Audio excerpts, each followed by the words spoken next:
Assalamualaikum warahmatullahi wabarakatuh. Saya ucapkan terima kasih kepada Bapak dosen pengantar manajemen, yaitu Bapak Suca, yang telah memberikan tugas ini. Izinkan saya memperkenalkan diri. Nama saya Rahma Aitfi, NPM 2211000121, yang sekarang semester 2 di Prodi Manajemen S1. Saya di sini akan menyampaikan sedikit materi dengan subtema, yaitu fungsi perencanaan. Pengertian perencanaan. Perencanaan adalah suatu proses untuk menetapkan di awal berbagai hasil akhir yang ingin dicapai perusahaan di masa mendatang. Dan ada juga beberapa pengertian menurut lain. Menurut Drucker, perencanaan adalah pemilihan saat ini terhadap kondisi masa depan yang kita hendaki beserta langkah-langkah yang kita perlukan untuk mewujudkan kondisi tersebut. Menurut Tupper, perencanaan merupakan wujud tanggung jawab kita untuk melakukan pemilihan karena setiap pemilihan yang kita lakukan mengandung konsekuen sebagai akibat dari pemilihan tersebut. Dan menurut Amirullah, perencanaan juga berarti proses pembuatan peta perjalanan menuju ke masa depan.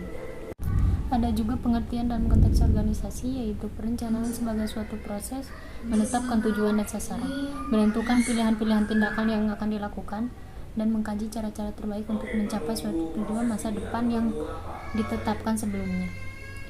Ada juga perencanaan tersebut, yaitu dengan proses penetapan tujuan, pemilihan tindakan, mengkaji cara terbaik, dan tujuan. Adapun syarat-syarat perencanaan, yaitu logis dan rasional, faktual dan realistik, fleksibel dan kontinuitas. Ada juga beberapa jenis perencanaan, yaitu perencanaan jangka panjang, perencanaan jangka pendek, perencanaan strategi, perencanaan operasional, perencanaan sekali pakai, perencanaan tetap.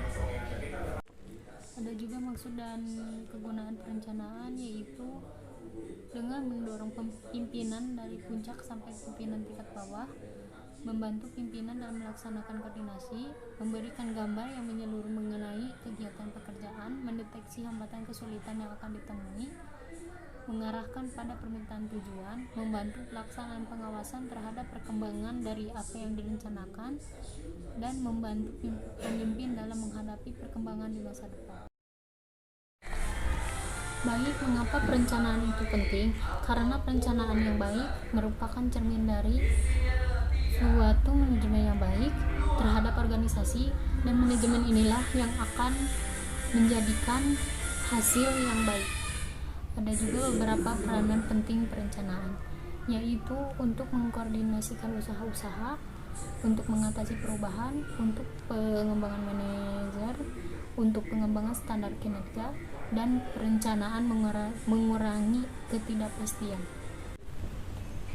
Ada pula 4 langkah dasar perencanaan, yaitu langkah pertama menentukan tujuan, langkah kedua menentukan situasi sekarang, langkah ketiga menentukan bantuan dan rintangan, dan langkah keempat yaitu mengembangkan seperangkat tindakan. Ada pula hambatan perencanaan. 1. Para perencana tidak cakap melihat ke masa depan dengan tepat.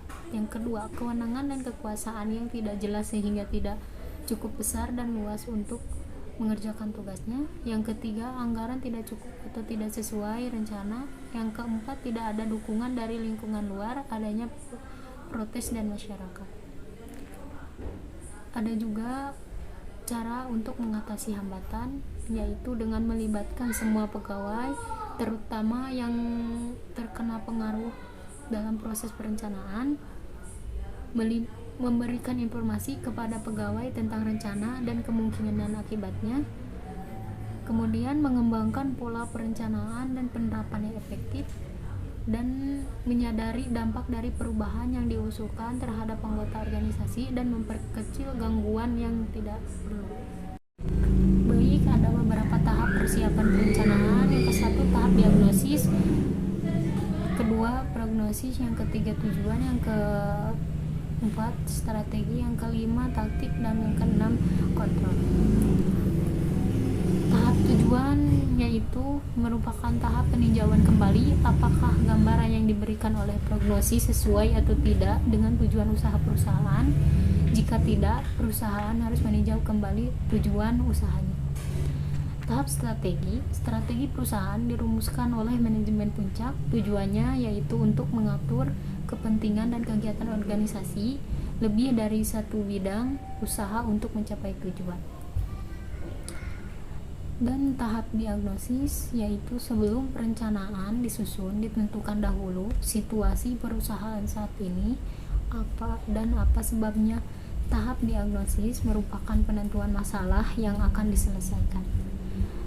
Tahap prognosis yaitu tahap merupakan ramalan atau tinjauan ke masa depan terhadap aktivitas ekonomi yang dilakukan berdasarkan data masa lampau, yaitu keadaan investasi di bidang usaha tersebut, volume tersebut, besarnya omset, besarnya pesanan, terus persediaan di gudang, tingkat harga dan upah dalam negeri, pertumbuhan dan susunan penduduk, keadaan penempatan tenaga kerja dan pengangguran, tingkat pendapatan dan daya beli masyarakat. Yang terakhir, tahap taktik dan tahap kontrol. Tahap taktik yaitu bagaimana cara pelaksanaan agar sampai ke tempat tujuan, dan tahapan perencanaan taktik yaitu menentukan tugas yang akan dilakukan, menentukan orangnya dan tanggung jawabnya, mengalokasikan sumber daya perusahaan, menetapkan pengukuran secara kuantitatif dari masing-masing tugas, mencantumkan dan merumuskan perencanaan taktik, menyiapkan rencana pelaksanaan, melakukan kontrol, dan menilai kemajuan yang dicapai. Lalu tahap kontrol yaitu pengawasan pengendalian, yaitu mengamati dan melokasikan dengan tepat penyimpanan yang dihadapi. Adanya perubahan mendadak, maka rencana semula harus ditinjau kembali dan diadakan kontrol terhadap rencana-rencana yang telah disiapkan. Manfaat dari perencanaan yaitu membantu manajemen untuk menyesuaikan diri dengan perubahan lingkungan, pemilihan berbagai alternatif terbaik, membuat tujuan lebih khusus, terperinci dan lebih mudah dipahami, meminimalkan pekerjaan yang tidak pasti, dan menghemat waktu usaha dan dana.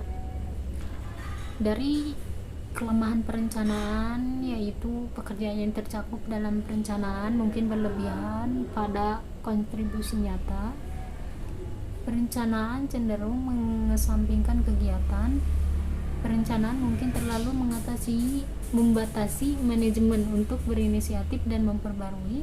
Perencana mempunyai nilai praktis yang terbatas dan ada rencana yang diikuti dengan cara-cara yang tidak konsisten.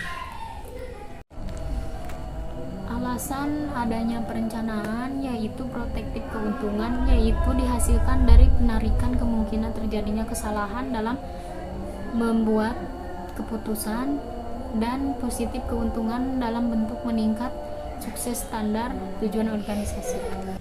Baik, terima kasih. Mohon maaf bila ada kekurangan dan kesalahan dalam penyampaian saya. Wassalamualaikum warahmatullahi wabarakatuh.